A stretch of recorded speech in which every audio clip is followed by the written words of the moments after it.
Hello, everybody out there. I want to introduce you to two friends of mine, Ron Anthony, Barry Zweig.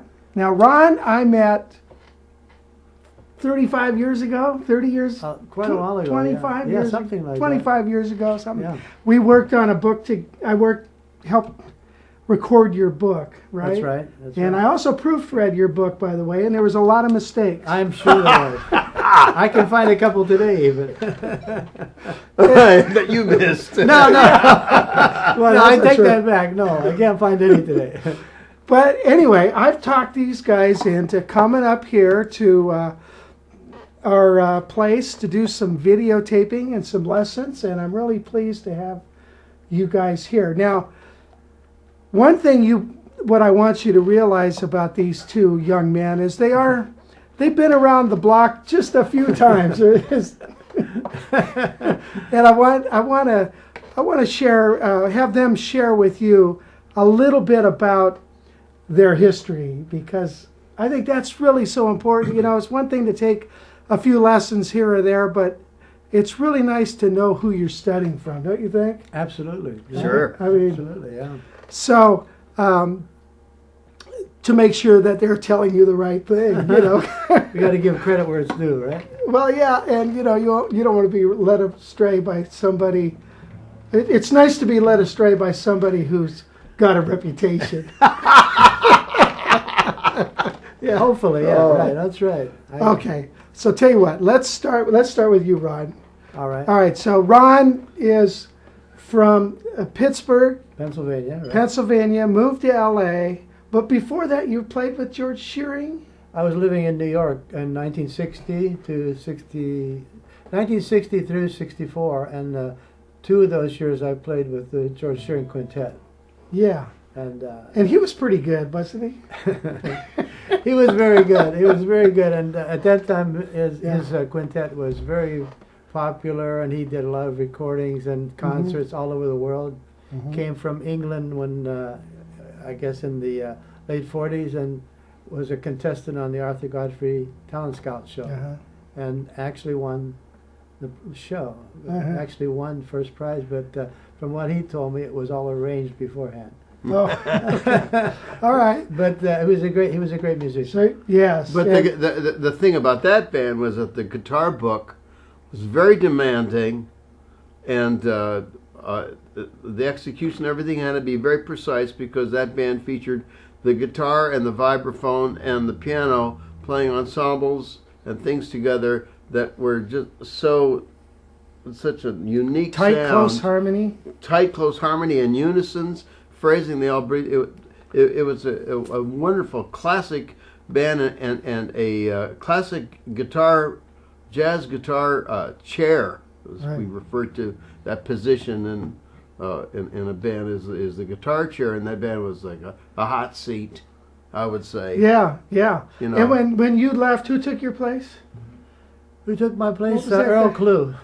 Earl Clue? Well, the second time. The first time. What about that Pass guy? Oh, Joe Pass, yeah. Yeah, Joe Pass came after me, but he was already a famous guitarist by that time. But there was a period when I lived in New York and George moved to California. And so George said to me, if you want to move to California, you can still play on the band. I said, no, I'll just freelance around New York. And eventually I'd moved to California and played with him again anyway, later. Right. But completely unpredicted that it wasn't planned that way, but that's how you got here. That's how it happened. Okay. All right. So Ron, I'll tell you what. What? Don't look at the camera now. Don't be looking. Oh, at the I'm not monitor. looking at the camera. I'm looking at you, sort of trying to. All right. When I start talking to you about people and stuff, and oh yeah, I played with him. Oh yeah, I played with him. Right. Oh yeah, I played with him. Okay. I mentioned Bobby Darin. Yeah, I played a gig with Bobby Darin. Bobby Darin, yeah. Yeah. I did play one night with Bobby. And then there's somebody else. Who was that guy? Sinatra? You played with Frank Sinatra, yeah. A number of years with him, yeah. And what was he like? Was he? He was very nice, and basically, if you just did your job well, and sort of left him alone, he would come to you and talk to you. Oh, really? That's what I was told that when I got the job. I said, look, a friend of mine had played with him. I said, how do I keep this job and how do I stay on the good side? He said, just let Frank come to you and do your gig. Don't ever be late, and always kind of try to look as good as you can, and just do the job. And that's all he asks. And he'll talk to you. Let him come to you. Don't try. Because everybody was after him all the time. I never heard that before. That's interesting. So what about this Bob Hope guy? Oh, Bob Hope, I played with him. That's what I'm saying.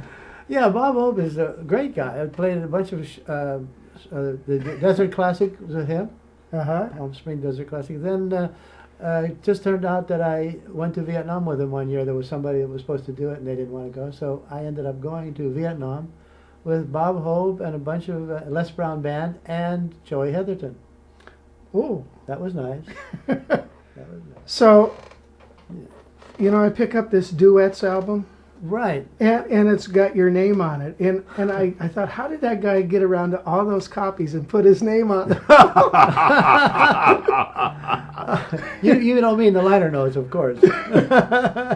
My name is on. Oh, did I sign it to you or something? No, I'm just kidding that you were playing guitar. The credits. The credits there. Oh, the credits, right. The credits. Yeah, well, I also had a quote on there, I think. So. Did you have a quote on there? I had a quote in the first one, yeah. Wow. Yeah. Not too many people can say that. They have a quote on a Sinatra album. I got to remember that in my resume, yeah. Now, was it always a first take in the studio with him? No. He did not like to do a lot of takes, but there were times when maybe he didn't know a song. He didn't like to rehearse a lot. He would warm up every day before the concert. He would do a warm up with a piano player, usually. Oh, yeah? Sometimes with a guitar. I know when Al Viola was with him, he would warm up with the guitar. But he'd do, about 20 minutes of scales. Really? Oh, yeah. He did before the gig, huh? Oh, yeah. He loved it. He did that. He was, always would say that before the first note came out that he was nervous.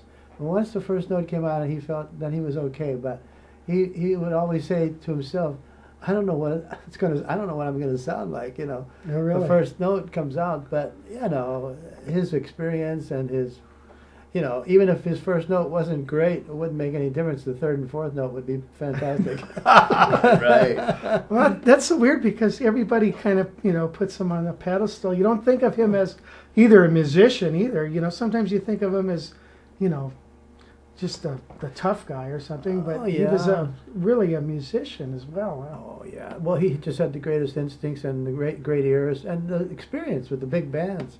Yeah. And all those musicians that he played with, I'm sure he had his insecurities and little things, but, after a while he got to the point where he did it so much, it was like second nature. But still, sometime if he didn't do it for a while, but he, when you sing that long, 60 years of performing at least, yeah, you can feel pretty comfortable. And but as you get older, of course, things change a little bit. But he managed to work. Don't around they? He managed to work around it pretty good, I would say. That's good. Yeah. So, Ron, you were with him for 9 years?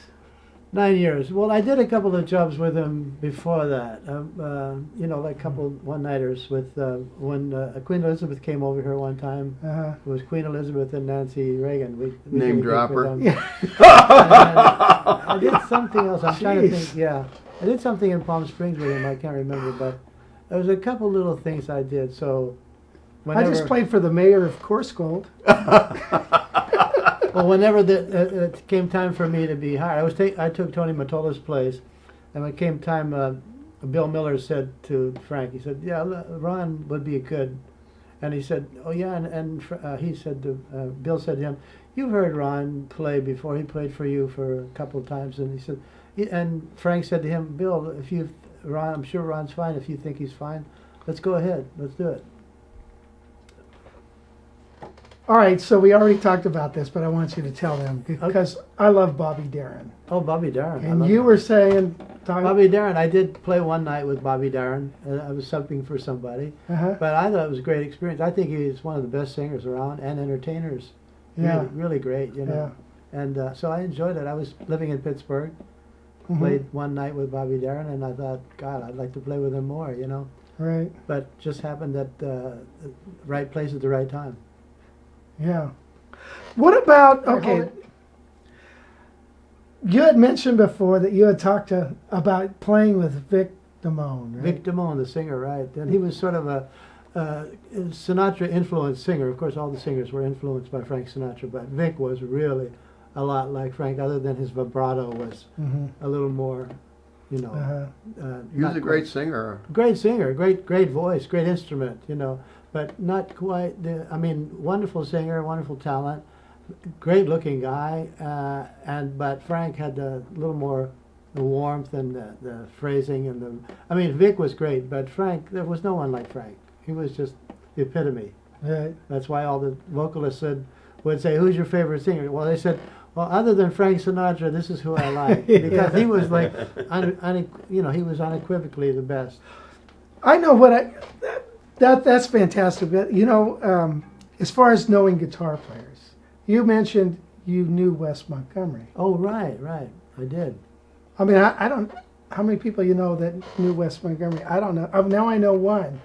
So tell me about Wes. Oh, Wes Montgomery was a really sweet guy and just down to earth guy. You know? That's so funny. He's a great guy. I just happened to be with George Shearing in the early '60s when Wes was really popular and traveling with his brothers, the bass player and piano player, and we just would hang out sometimes. And because they had the same manager, was John Levy was their manager, and so we would be playing. Wes would play in the smaller clubs, sort of like more jazz type clubs like the Village or something, and then Shearing would play in the supper clubs, sort of the more higher echelon, more money.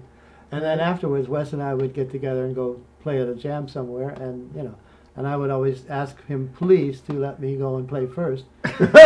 I didn't want to play after him.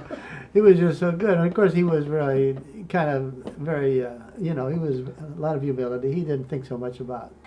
He just played. He was just a great musician. Yeah. Great musician. A lot of heart, huh? Yeah, and I mean, actually, I heard a story about him not very long ago that I was real surprised to hear. The way that he ended up playing with his thumb was when he would practice with his. He had like a lot of children, and his wife would say, "Come on, like you're keeping us up," or like And so he went in the other room and he started using his thumb because it was softer. Oh. And that's how he ended up playing with his thumb. Wow, that's funny. And that was kind of when I heard that story. It was really. Now you got a good look at his thumb, didn't you? I absolutely did. He had the biggest callus on the side of his thumb, not where you would think he would actually play, but like that, because he kind of did like that. So where on the side? Right here, like instead of like playing like what you would think with his nail or with his top of his thumb, he'd play with the side of his thumb.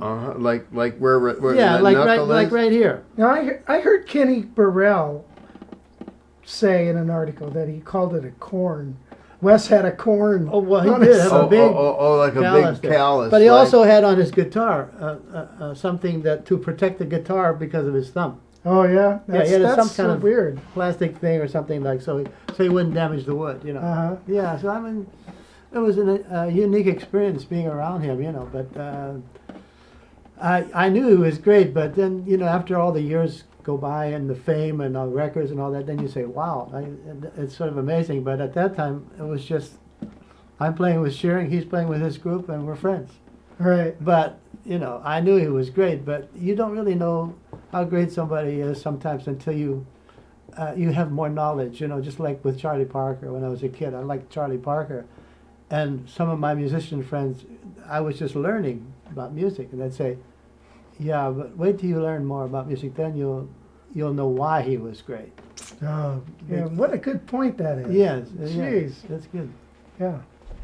So how did you guys meet? Oh, That's weird. can I tell? Yeah, you Barry can tell tells the the story. story. He always tells the story.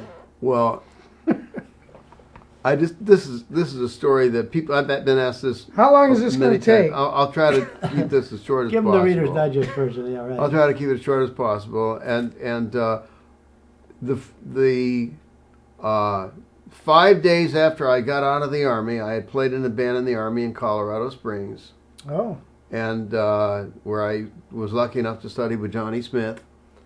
And that aside, I finally got home and I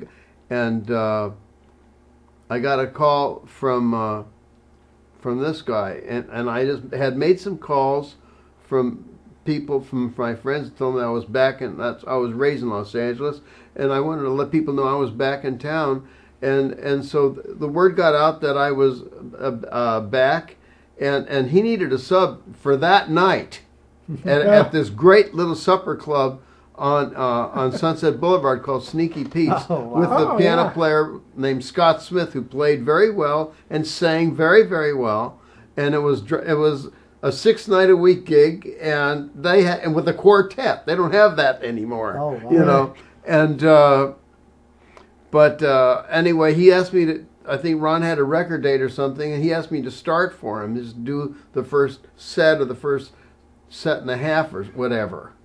So I did, and I knew the tunes. I knew I could play well enough to keep my place and to not embarrass myself or the people around me. But I was only 24.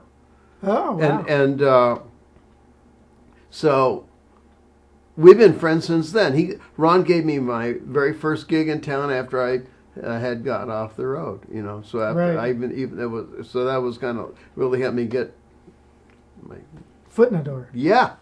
Yes, that's exactly right. So that's how we met, and we've been friends ever since. So that's 45 years ago.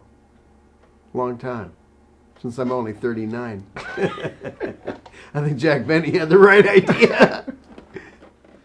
Hey, so over dinner, you guys were saying that your mothers knew each other, right? Yeah, because Ron and I were such close friends, and then we had lived fairly close to each other, so we got the moms together. Often they became friends. They'd go out and they'd do things together. Yeah, have lunch together. Yeah, they go have lunch together. Often, your mom was somewhat older, maybe 15 or 20 years older than my mother, something like that. Maybe not quite 15. Well, maybe. let's see. I think your mom was in her 70s. Yeah. When she went, and then my mom was in her 90s. Right, it's about 15 years. About 15 years. Anyway, but they were both so cute together, and they both supported us, and so much.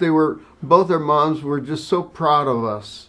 Oh, that's you know, and it really showed. They'd come to see us play at Chandey's and places. Yeah, they'd come out to see us play and sit together. They were so very cute, proud, so very adorable. Oh, and I just got to say something about my mother was a huge influence on me to become a musician. She was the one that really brought the music into our home and elevated it to the stature that it's something that's so special to do and to experience. I should say that Ron's mom was so proud of him, and both our parents, including my father as well, they supported me as far as encouraging me to live my dream, to do what I wanted to. That was what I dreamt to do since I was when I first started playing. I said, "This is it. I want to." This I could do. Before that, I had played the violin, but when I heard the sound of the jazz guitar for the first time, my dad's radio, and he was taking me, I heard that sound, and I said, I could do that, and that's what. And it's been a great journey. It's a lot of fun, and our parents are, and particularly our moms, I should say, were really important as far as keeping that going. My mom was similar. She supported me and scripted me to be a musician. Oh, great. Really? It was like, she wanted me That's to be very a musician. important. Yeah. Well, Rich, I did meet Barry talking about his mom and my mom. I did have a chance to meet Joe Pass's mom and his sister. And, I had never met anyone from his family before, but they were very loving and sweet and really proud of Joe. And this is when he was, after he had passed away, and he was in a casket in a church, and they came in and I met them, and it was just sort of give me a different picture of him. But Joe was a beautiful guy. He was a very complex guy in a lot of ways, but one of my favorite guitar players of all time. Oh, yeah. Absolutely. Well, hey, Barry. Yeah. Let's we'll talk about Joe in a minute, but let's talk about who you've played with. I know you played at the Yosemite Jazz Camp. Yes, I did. And that was my initial meeting with you. I got a great phone call. One of my guitarists that I really look up to, one of my favorites, Ron Anthony, had to back out of his commitment to coming up, and And so a couple of people recommended me, so Rich gave me a shot, and I came up and I taught this past summer, and just had a ball. And this guy really made us work hard. It was really long days, fun, and I met wonderful people. I met some wonderful people, and we did have a good time. But as far as some of the people that how I started out my career was started out with one of those phone calls out of the blue, and that changed my life. And so this is 3 weeks after I had gotten home from the Army, and about two and a half weeks since I had met Ron, I got a call to join Buddy Rich's band. This trombone player that I'd been in high school with, and that I had played with also in the NORAD band in Colorado Springs. He got me in that band, and then he had left the service and then gone to Las Vegas. And when Buddy was forming his band, he got me that job. He recommended me so highly. Wow. I got on the band and didn't even have to audition for it. Wow! And they asked me, "Do you want to come and play with Buddy for 20 weeks?" Contract. And I at the Aladdin Hotel. I said, "Yeah," and so I did. My first day at rehearsal, I drove in from LA, and I didn't even have a chance to unpack. I got in there. My suitcases were still in the car. I brought my amp and I slept it in. They're already rehearsing sections, and there's Oliver Nelson rehearsing his charts. Oh, man. And I was green as grass, scared to death, 24 years old. And I look around and I see some of my idols in the band, people that I knew damn well, but they were famous. Gene Quill from Phil Woods, Phil and Quill, great alto player. Gene Quill, lead alto. Sam Most, he was already world-renowned jazz flute player. Yeah, I was just looking at his brother's book, Abe Most. Yeah, I played on Abe Most's last CD. Oh, did you? I was so honored to do that. Yeah. And just before he passed away, we did a project, and so that was how I got started. And then because I had worked with Buddy, we did a live album with Sammy Davis live at the Sands Hotel, starting to recording live 2 nights in a row, starting at 2:30 in the morning after he had already done his shows that night. Then afterwards, we came into the Sands. And they brought Wally Hiders out with his big sound truck from this big. So when it was live at the Sands, was there an audience? Oh yeah, the audience was all the show people all the artists, Tony Bennett and all these people were there, but all the acts, all the dancers, the musicians, not so many, some musicians, whoever they. I think it was probably by invitation. Oh, wow. And it was packed. And we started at 2:30 in the morning, and we just go, and we did the album in two nights, two consecutive nights. I got to get that album. And on the strength of that, they liked my work, and so I stayed with Buddy for 6 months. Mm-hmm. And then I got really homesick. I wanted to. I had been in the Army for 2 years and been with the band for 6 months, and I was on good terms with Buddy. Buddy was a tough leader, legendary how demanding he was, but I would have been gone if he didn't like what I did. That's right. I heard you play with him too. And I had a lot of lines and a lot of play and a lot of responsibility, and that's the way I wanted it.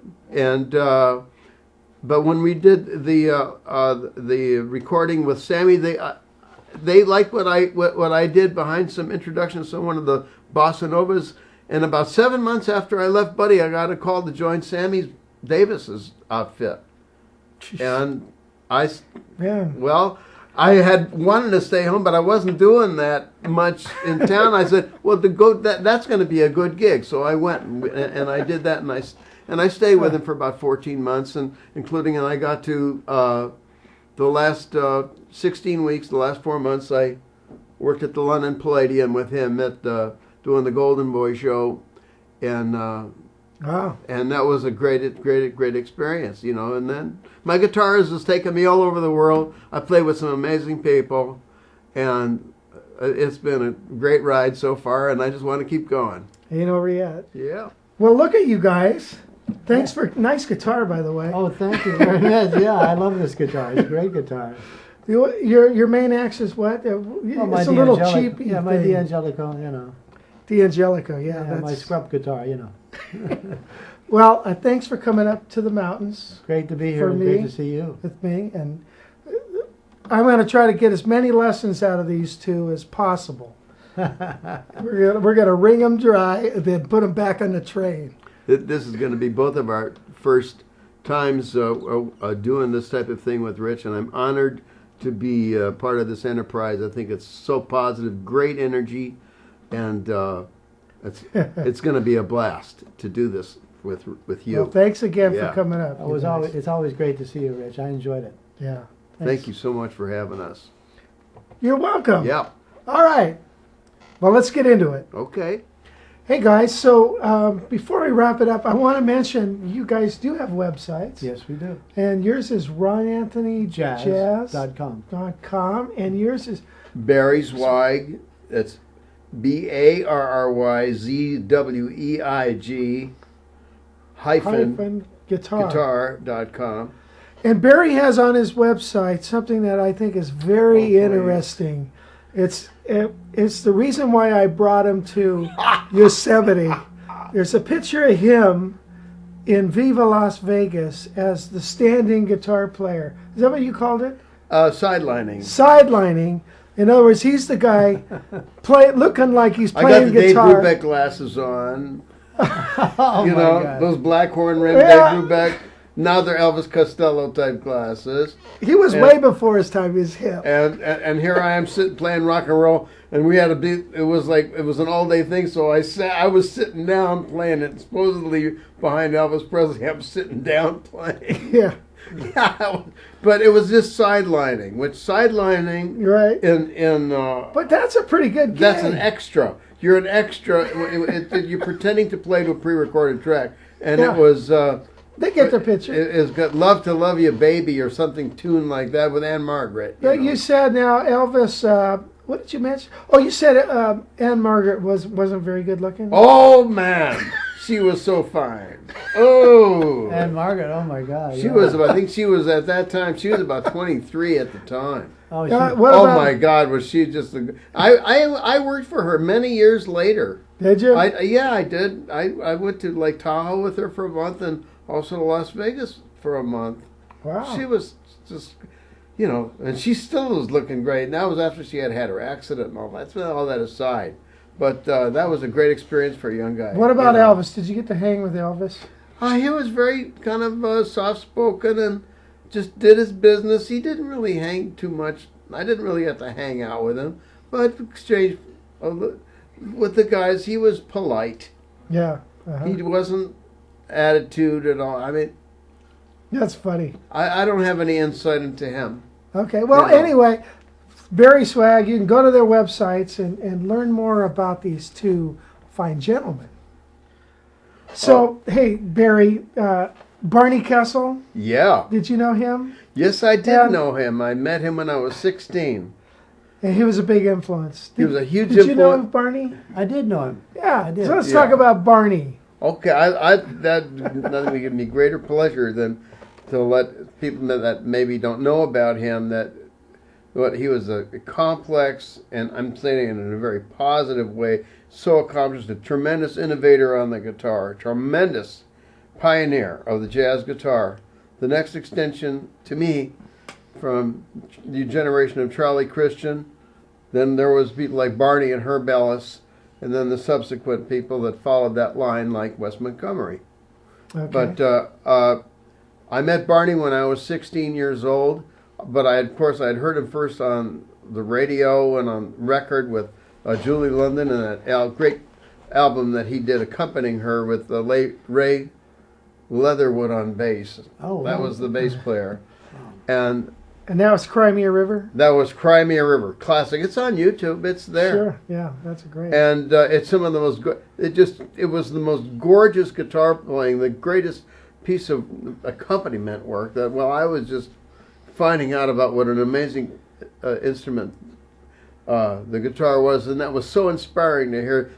One guy, the first time I went and heard him play, I was in a club and we went in to hear him play and try to dress up like we were 21. But we found a dark corner and snuck in there. But my jaw dropped down to hear the first. I never heard anybody get so much music out of a guitar. One guy, Yeah. with a rhythm section. It was like a whole orchestra. It was I said, man, that's it. That's what I want to do, is swing that hard, play that much music. And he turned around and played the most gorgeous, lush harmonies and beautiful ballads. And he was a very exciting soloist as far as swing. He just swung like a dog, like a mad dog. He was so Yeah. great energy. Yeah. And I got to meet him, and he was so nice to me. I was just 16-year-old. Most of the time I couldn't even get into these places because I was a minor, and I'd go in there and make sure that he saw me, and then I'd go and sit on the back steps. I did that at Shelley's Manhole before I was 21. Uh-huh. Also at a place called the Sandbar where he was playing there. I was 16. Right. He come out and I was talk to you, huh? 16 and then I went. He'd bring me an orange juice on his intermission. Bring me an orange juice and sit and spend his whole intermission with me. And they were both. He along with Charlie Christian. They're both from Muskogee, Oklahoma. Proud And- to be an Okie from and Muskogee. Charlie Christian was already very well known. Right. And can I quick minute to tell the story that Barney told me Sure. about how he met Charlie Christian when he was 16, and he told me that he was playing with some college boys. He was like just 16-year-old, but he was already playing with the better players, Right. and they were doing a dance. And at that time, the South was very segregated, as you all know. Right. And that this black waiter came up to him on an intermission and said, "Hey, kid, you play very nice guitar. Do you know who Charlie Christian is?" He says, "Yes, sir, I do." He says, "Well, he's a friend of mine. I'm going to tell him about you." Really? Yeah. And by God, he did. And Charlie Christian came and met him. He must have said raised because he met him. Really? Charlie Christian came and met him, and Barney told me that they spent 3 days together hanging out. Wow. And this is like this is not even before 1940. What an issue race was in the South in that era, and in a certain way, the feeling that I got was that Barney was telling me that in a certain way that Charlie passed the torch to him, in a way. Oh, really? Yeah. You know. And he carried it. yeah, oh, did he Big ever? time. He inspired. He was a guitar god like Charlie Christian, Uh-huh. you know, and it inspired many people to become guitar players. And he was just the greatest. Just the. And you said He was so gracious funny, to me. huh? He was very, very funny. Oh, he was so funny. He told me this story. He used to tell this story. He told me this story. He says he'd travel all over the country and all over the world sometime and pick up bands, you know. And so he did some pretty bad bass players sometimes. You know this story? I do. But You know, go ahead. you get some pretty weak bass players sometime, and then he told this club owner, he said, "Well, if you get me, you know, if you get me a bad bass player, I'm just going to have to play alone." He says, "I don't want another bad bass player." So he told me that he got into this town, and so they had a little rehearsal, and he says, "Well, first I'm going to play Moose the Mooch," and this bass player got this real blank look on his face. You know, Moose the Moose, a Charlie Parker tune based on rhythm changes. The guy's got this blank look on his face. He says, "You know, rhythm changes. You know, I got rhythm." And the bass player says, "I heard about it."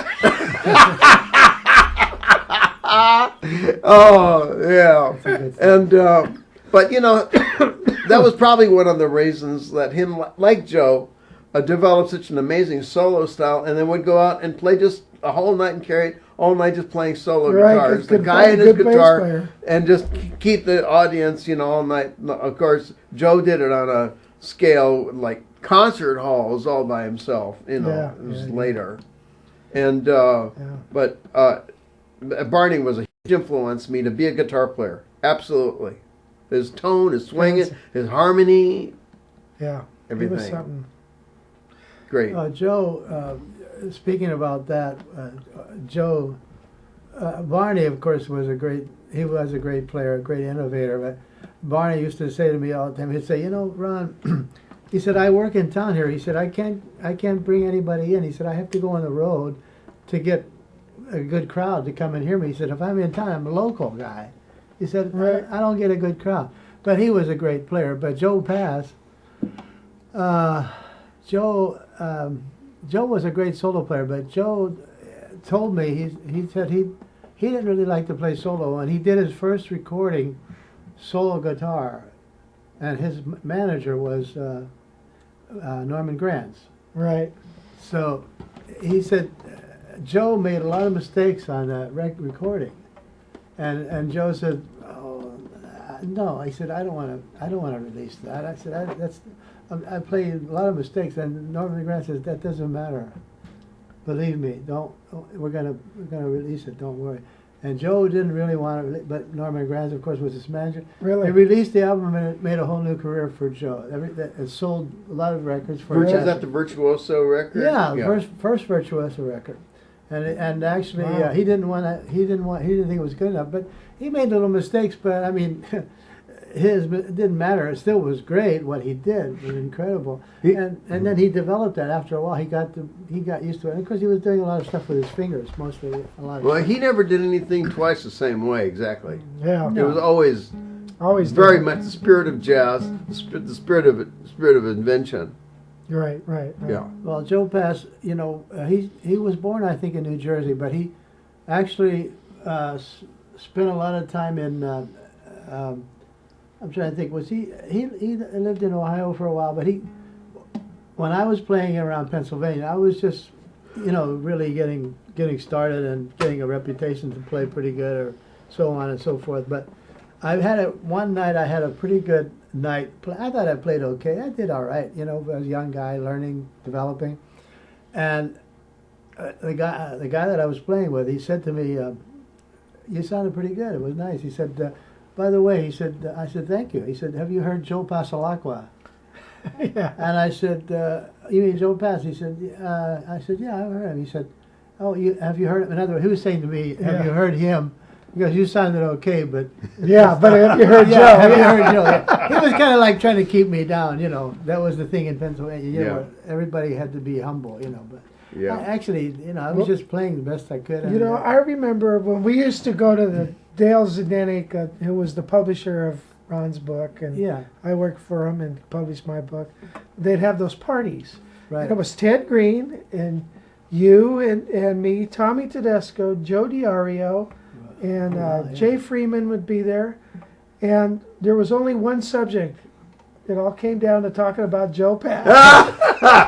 Right. You know? Well, he was the guy. He was great, you know, but...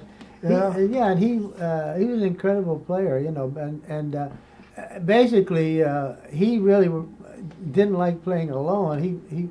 I mean, after a while he got to the point where he got it pretty well down and developed. But in the meantime, he much rather play with the bass player. He didn't really. Yeah. But like I said, Norman Granz didn't want to release this record, and when he did, it was a big seller and actually made a whole new career for Joe. You know.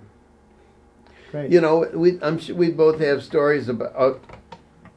You know, about great legends of the guitar that we've been lucky to have known. You know, maybe we could talk about some of those other folks at some, you know, absolutely different time, because Jimmy Wabble was a great friend of, you know. And holy cow! Boy, just unbelievable player, and Howard Roberts, of course, I knew how, and he scared everybody to death, and.